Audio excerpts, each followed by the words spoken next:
चलिए, तो आज का क्वेश्चन सेशन हम लोग स्टार्ट करते हैं। ठीक है, जैसे कि कल मैंने इसमें से कुछ क्वेश्चंस आपको करा दिए थे, कुछ बच गए थे, तो आज हम उसको कवर कर लेंगे। ठीक है, तो चलिए स्टार्ट करते हैं। ठीक है, अब इसमें पूछा गया है क्वेश्चन नंबर 235, देख लीजिए।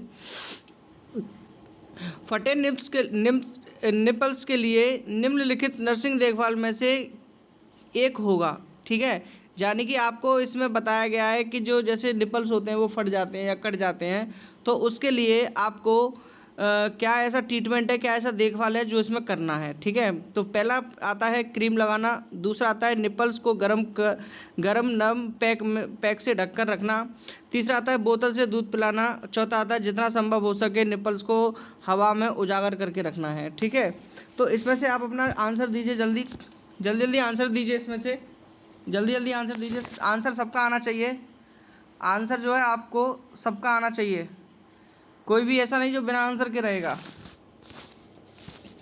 चलिए, आंसर सबका आना चाहिए, आंसर जो है ना वो सभी लोगों का आना चाहिए। आंसर यहाँ पे आना स्टार्ट हो गया है, आंसर यहाँ पे आना स्टार्ट हो गया है। पहला ए आंसर आ रहा है, ए आंसर जो है आ रहा है, ए आंसर आ रहा है, ए आंसर आ रहा है। यहाँ पे काफ़ी बच्चों ने ए आंसर दिया है। यहाँ पे डी आ रहा है, अब डी आने लग गया है, डी आने लग गया है, डी। तो चलिए हम यहाँ पे थोड़ी सी बात कर लेते हैं। ठीक है, क्लास लेनी है चलो हम थोड़ा क्लास में बात कर लेते हैं थोड़ा इन्हीं के बारे में। देखो, इसका जो आंसर जाता है वो जाता है जितना हो सके आप निपल्स को हवा में खुला करके रखिए। ठीक है ना, क्योंकि क्या होता है ना कि जब भी कोई भी इंजरी होती है या कोई भी वुंड होता है या एक्सपायर्ड कुछ भी होता है, एनीथिंग एल्स, तो हमें उसको हील करने के लिए, ठीक है ना, हीलिंग के लिए उसको हमेशा ऐसे इन्वायरमेंट में रखना चाहिए जहाँ पे एयर आती हो।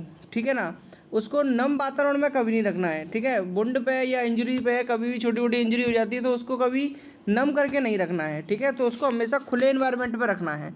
मगर ऐसा है कि खुले इन्वायरमेंट में क्या होता है, मक्खी मच्छर जो भी बैठ जाता है तो उससे इन्फेक्शन हो जाता है, तो हमें मक्खी और मच्छर से प्रोटेक्ट करके रखना है। तो इसका राइट आंसर क्या जाता है आपका, जितना संभव हो सके निपल्स को हवा में खुला करके रखिए, मतलब उजागर करके रखिए। चलिए नेक्स्ट क्वेश्चन देखिए।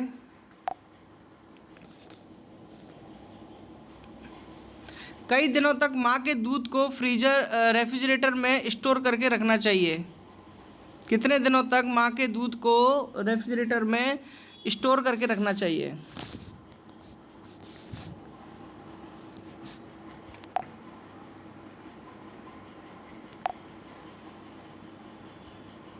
चलिए बताइए, आंसर आ रहा है, आंसर आ रहा है, आंसर आ रहा है 1 घंटा, 1 घंटा, सम आवर्स, सम आवर्स। पहला ए ए ए ए और कोई जल्दी जल्दी, कम फास्ट, कम फास्ट, जल्दी आंसर आना चाहिए, आंसर जल्दी आना चाहिए, आंसर जल्दी आना चाहिए। आंसर में कतई कंजूसी नहीं करेगा कोई। चलो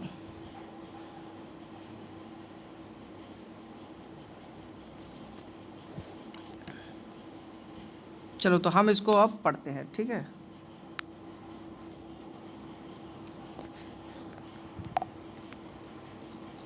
चलो तो अब हम देखते हैं। देखो, जो बच्चा होता है ना, जो बच्चा होता है, जो बच्चा होता है, ठीक है, जो बच्चा है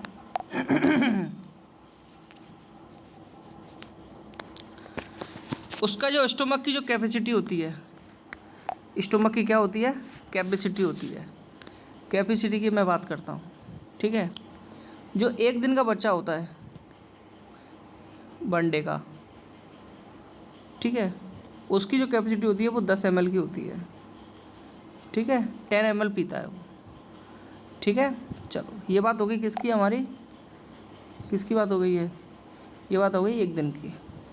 ठीक है, 1 मंथ का बच्चा, बात करते हैं किसकी, 1 मंथ की। सर 1 मंथ वाला क्या करता है? तो सिंपल सी बात है सर, 1 मंथ वाला क्या करता है, 90 ml वो दूध को पी लेता है, ठीक है। दूध को क्या होता है, वो 90 ml तक पी लेता है, ठीक है। चलिए सर और बात कीजिए सर, और कुछ बताइए थोड़ा। अब बात करते हैं ब्रेस्ट फीडिंग की। तो ब्रेस्ट फीडिंग जो होती है ना, ब्रेस्ट फीडिंग की अगर हम बात करते हैं, किसकी करते हैं, ब्रेस्ट फीडिंग की, ठीक है, ब्रेस्ट फीडिंग की। तो हर 2 से 3 घंटे में देनी चाहिए वो, हर 2 से 3 घंटे में उसको दे देनी चाहिए, ठीक है। ये बात हो गई, ठीक है। नेक्स्ट आता है सर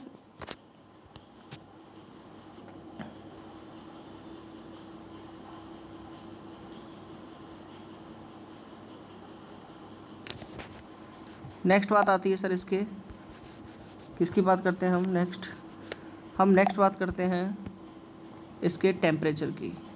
तो जो रूम का टेम्परेचर होता है उसमें माँ के दूध को रखना चाहिए 4 घंटे तक। कितने तक रखना चाहिए, 4 घंटे तक रखना चाहिए, ठीक है। जो रूम टेम्परेचर की बात कर रहा हूँ, जिसका टेम्परेचर कितना होता है, 20 से 22, ठीक है, ये होता है, ठीक है। चलो ये बात हो गई सर, और भी बताइए थोड़ा सा। अब मैं बात कर लेता हूँ थोड़ा, ठीक है।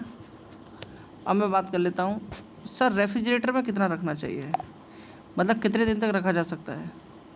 रेफ्रिजरेटर की बात करते हैं हम लोग। तो रेफ्रिजरेटर का जो होता है ना, वो 4 से 6 होता है डिग्री, ठीक है ना, टेम्परेचर। और उसमें जो दूध रखते हैं ना, उसमें जो जैसे दूध रखते हैं हम लोग, दूध जैसे रखते हैं ना, तो वो रखते हैं हम 4 दिन के लिए। कितने दिन के लिए, 4 दिन के लिए। सर ये बात तो समझ में आ गई। अगर बात करते हैं फ्रीज़र की, किसकी बात करते हैं, फ्रीज़र की बात करते हैं, ठीक है। सर फ्रीज़र में कितना रखना चाहिए, फ्रीज़र में रखना चाहिए आपको 6 मंथ के लिए। किसके लिए, 6 मंथ के लिए आपको रखना चाहिए, ठीक है। तो इसमें पूछा है क्या, रेफ्रिजरेटर के बारे में। किसके बारे में पूछा है इसमें, रेफ्रिजरेटर के बारे में पूछा है कि बताइए रेफ्रिजरेटर में जो है कब तक रखते हैं। तो आपका क्या जाता है, 4 दिन। कितना जाता है, 4 दिन तक जाता है जो है। चलिए आगे चला जाए, बिल्कुल सर आगे चलिए आप, हम पीछे पीछे आते हैं। चलो चला जाए, चलो नेक्स्ट, शिशु अनुकूल अस्पताल पहल VFHI किसके द्वारा संयुक्त रूप से शुरू किया गया था। Answer come fast. शिशु अनुकूल अस्पताल पहल VFHI किसके द्वारा संयुक्त रूप से शुरू किया गया था। आंसर रुकना नहीं चाहिए, आंसर रुकना नहीं चाहिए, आंसर सबका आएगा, आंसर सबका आना चाहिए। आंसर जो है ना वो सबका आना चाहिए, सब आंसर करेंगे,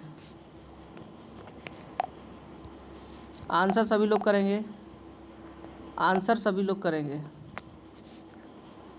चलिए आंसर आना स्टार्ट हो गया है, आंसर आना स्टार्ट हो गया है, आंसर आना स्टार्ट हो गया है। चलिए अब थोड़ा बात कर लेते हैं हम लोग, ठीक है। सर थोड़ा बताइए कि VFHI क्या होता है। तो देखो VFHI का मतलब होता है बेबी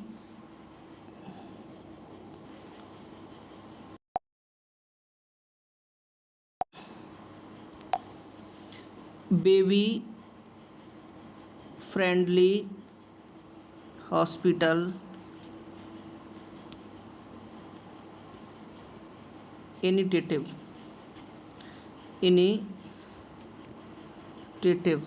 ठीक है।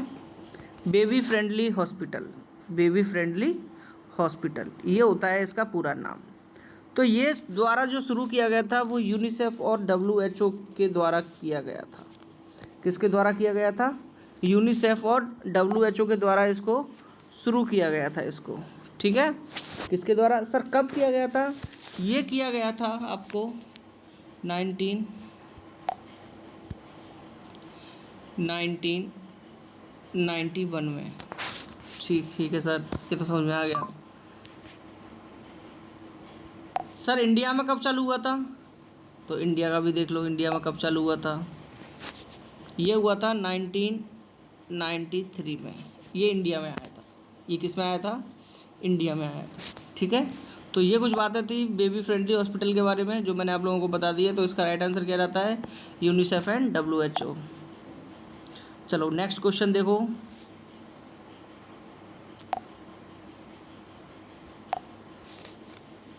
जन्म के तुरंत बाद नवजात शिशु का अबगार स्कोर जांचा जाता है। बताओ कितना जांचा जाता है?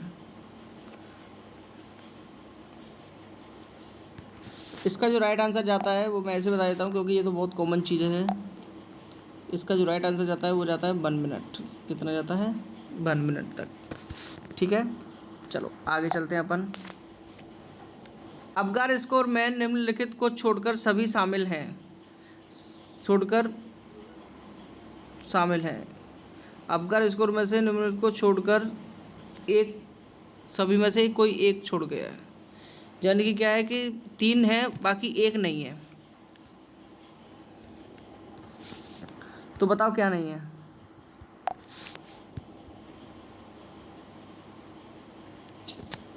तो आओ चलो बात कर लेते हैं अब अबगार स्कोर की। तो देखो, रोना जो है ना, रोना ये कभी इंक्लूड नहीं होता है किसमें? सर अबगार स्कोर में। बाकी 3 इंक्लूड होते हैं ये, ठीक है। मगर एक ये जो है ना, रोने की तीव्रता, ये कभी अबगार स्कोर में आती नहीं है क्योंकि हम मोस्टली क्या क्या वो करते हैं, हम ज़्यादा से ज़्यादा क्या करते हैं? रेस्पिरेटरी, ठीक है ना, नर्वस सिस्टम को चेक करते हैं, ठीक है ना। इन्हीं चीज़ों को तो चेक करते हैं और किसको करते हैं बताओ? ठीक है, कार्डियक की चीज़ों को चेक करते हैं। बाकी रोने की तीव्रता जो है उसको हम चेक नहीं करते हैं, ठीक है। चलो नेक्स्ट।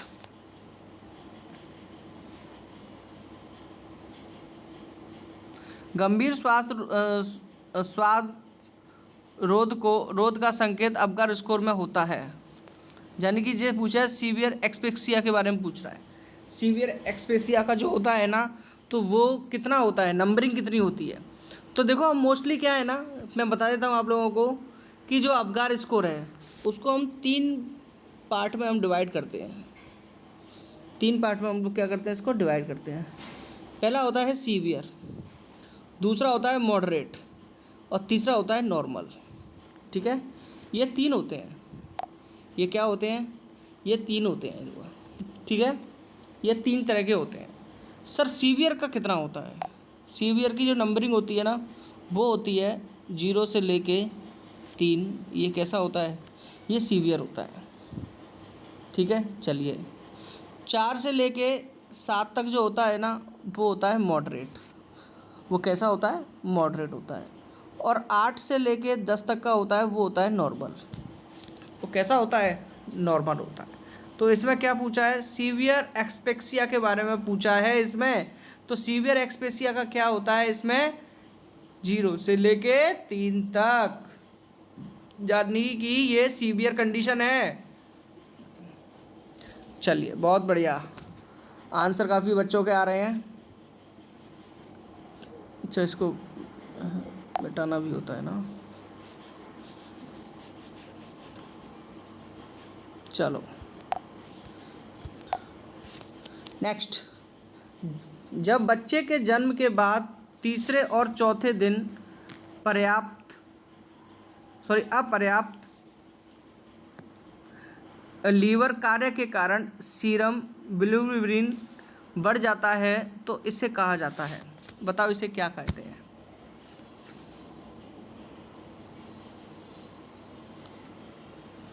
चलो अब आप थोड़ा बात कर लेते हैं।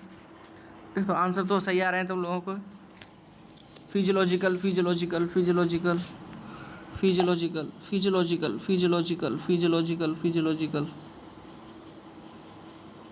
चलो, इसको बोलते हैं हम फिजियोलॉजिकल। क्या बोलते हैं हम? फिजियोलॉजिकल। देखो जिसमें क्या होता है ना कि आरबीसी बढ़ रही है, आरबीसी क्या हो रही है? बढ़ रही है, यानी कि इंक्रीज हो रही है, ठीक है ना। बट लीवर क्या कर रहा है? सर लीवर तो सोया हुआ है, लीवर कोई काम नहीं कर रहा है, लीवर फेल है। लीवर क्या है? फेल है उसका। तो इसको हम बोलते हैं क्या? पैथोलॉजिकल ये जॉइंडिस। क्या बोलते हैं हम? पैथोलॉजिकल जॉइंडिस बोलते हैं। अब क्या हुआ सर? पैथोलॉजिकल जॉइंडिस तो समझ गए। तो सर फिजियोलॉजिकल जॉइंडिस क्या होता है? फिजिकल जॉइंडिस वो होता है जो क्या होता है ना कि किसी एबनॉर्मलिटीज हो, कोई भी एबनॉर्मलिटीज हो, तो उसके कारण जो होता है ना वो होता है कौन सा? पैथोलॉजिकल। कौन सा होता है? पैथोलॉजिकल जॉइंडिस होता है, ठीक है। तो ये बातें थी कुछ की कुछ। तो इसमें क्या पूछ रहा है कि इसमें ये पूछ रहा है जब बच्चे के जन्म के तीसरे और चौथे दिन अपर्याप्त, ठीक है ना, अपर्याप्त लीवर कार्य के कारण, ठीक है ना, यानी कि लीवर काम नहीं कर रहा है, अपर्याप्त काम कर रहा है वो, सीरम बिलिरुबिन बढ़ जाता है, तो इसे कहा जाता है। तो इसलिए इसको क्या बोलते हैं? Pathological jaundice. क्योंकि इसमें लीवर का काम क्या हो रहा है? अफेक्ट हो रहा है। और लीवर कब अफेक्ट होगा? जब आरबीसी क्या होगी? बढ़ेगी। आरबीसी क्यों बढ़ रही है? क्योंकि लीवर खराब है, सिंपल सी बात है।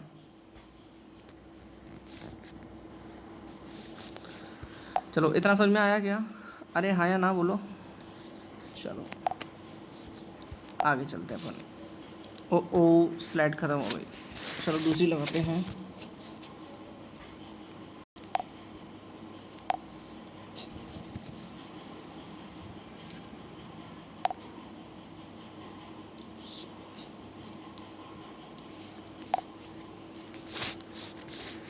चलो देखो नेक्स्ट, निम्नलिखित में से कौन सा पदार्थ नवजात शिशु में तंत्रिका संबंधी चोट का कारण बन सकता है, जिसे क्रिटिकल्स कहा जाता है?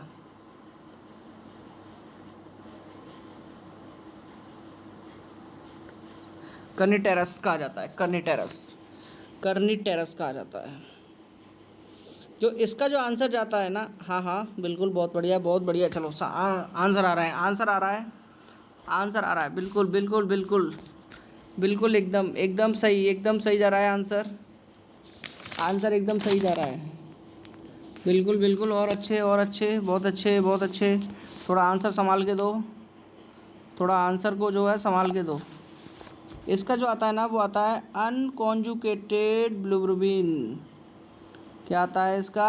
अनकॉन्जुकेटेड बिलिरुबिन आता है सर।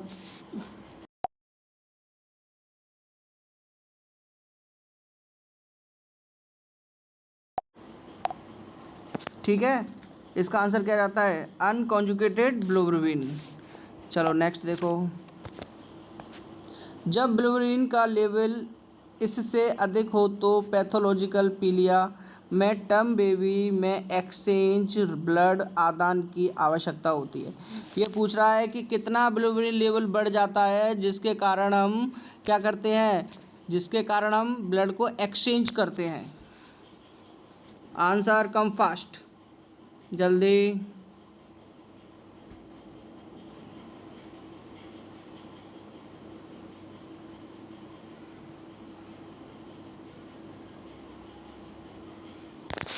जल्दी जल्दी जल्दी जल्दी जल्दी जल्दी जल्दी जल्दी जल्दी, बिल्कुल बिल्कुल बिल्कुल, very good very good. Answer answer सही जा रहा है, आंसर सही जा रहा है, आंसर सही जा रहा है, आंसर एकदम सही जा रहा है, बिल्कुल बिल्कुल, वेरी गुड वेरी गुड, बहुत बढ़िया बहुत बढ़िया, आंसर एकदम सही जा रहा है। चलो अब बात करते हैं हम, ठीक है, थोड़ा इसकी भी बात कर लेते हैं। देखो क्या होता है ना कि 20 mg से अगर ज़्यादा का लेवल बढ़ता है बिलिरुबिन का, तब हम क्या करते हैं? ब्लड को एक्सचेंज करते हैं, ठीक है, हमेशा याद रखना ये चीज़, ये दिया गया है इसमें, ठीक है। Next question change.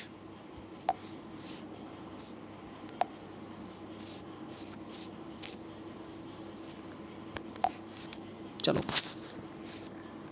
नवजात पीलिया के इलाज के लिए किस रंग की रोशनी का उपयोग किया जाता है? देखो बहुत बढ़िया क्वेश्चन आया है, ये क्वेश्चन है एकदम। चलो चलो पहले तुम आंसर दे लो, फिर मैं बताऊंगा तुम लोगों को। बिल्कुल बिल्कुल बिल्कुल, वेरी गुड वेरी गुड। ये तो सब लोगों को पता ही है, खैर ये तो सब लोगों को पता है, मगर कुछ बातें नहीं पता है इसमें कि सर क्या क्या हो सकता है इसमें। देखो जो लाइट होती है ना, लाइट ब्लू लाइट होती है। कौन सी होती है? आंसर तो आपको मिल ही गया पहले, फिर भी मैं बता ही देता हूँ क्योंकि मेरा काम तो बताने का ही है। इसमें जो दी जाती है ना, वो फोटोथेरेपी दी जाती है। कौन सी दी जाती है? फोटोथेरेपी दी जाती है, जिसमें 4 बल्ब होते हैं, वो सॉरी 6 बल्ब होते हैं, 6, 4 नहीं 6 बल्ब होते हैं इसमें। कितने बल्ब होते हैं? 6 बल्ब होते हैं। 4 बल्ब जो होते हैं ना, वो ब्लू लाइट के होते हैं। कौन सी लाइट के होते हैं? ब्लू लाइट के। 2 जो होते हैं ना, वो होते हैं वाइट के। किसके होते हैं वो? वाइट के होते हैं। सर ठीक है, इतना तो समझ में आ गया। और बताइए कुछ। चलो, 4 जो बल्ब होते हैं, 4 जो बल्ब होते हैं ना, 4 जो बल्ब होते हैं, वो ट्रीटमेंट का काम करते हैं। मैं इतनी बता रहा हूँ, ट्रीटमेंट का। तो सर 2 बल्ब क्या करते हैं? वो ऑब्जर्व करते हैं। ठीक है, वो क्या करते हैं? ऑब्जर्व करते हैं। ठीक है सर, ये भी समझ में आ गया। और बताइए थोड़ा। चलो ठीक है, इतना समझ में आ गया। चलो अब बात करते हैं थोड़ा। सर उसकी हाइट कितनी होती है? मशीन की जो लाइट पड़ती है ना, मशीन की जो लाइट पड़ती है सर, जैसे कि मान के चलो ये लाइट है, ये क्या है? ये लाइट है सर। यहाँ बच्चा लेटा हुआ है, ये क्या लेटा हुआ है? बच्चा लेटा हुआ है। तो इसकी जो लाइट है जो पड़ रही है, वो कितनी सेंटीमीटर पे पड़ती है? बीच की दूरी बतानी है ये इसकी, ठीक है ना। तो ये होती है 45 सेंटीमीटर की, 45 सेंटीमीटर की होती है। सर ये बात ठीक बताइए आपने, ठीक है। चलो और आ जाओ, चलो और देखते हैं, ठीक है।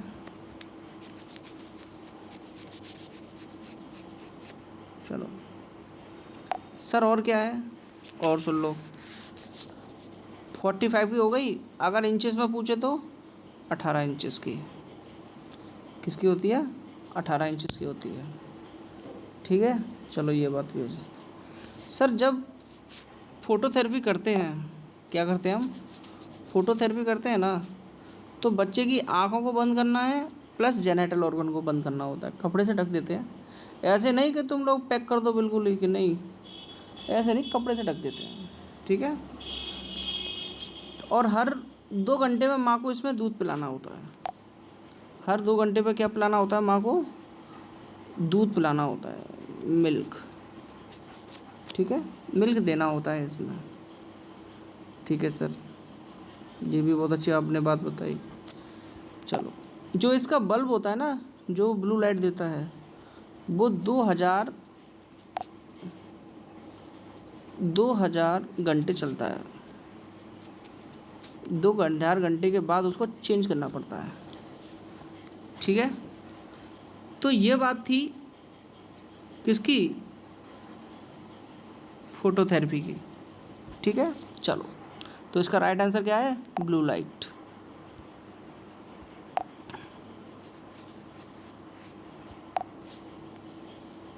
नेक्स्ट देखो,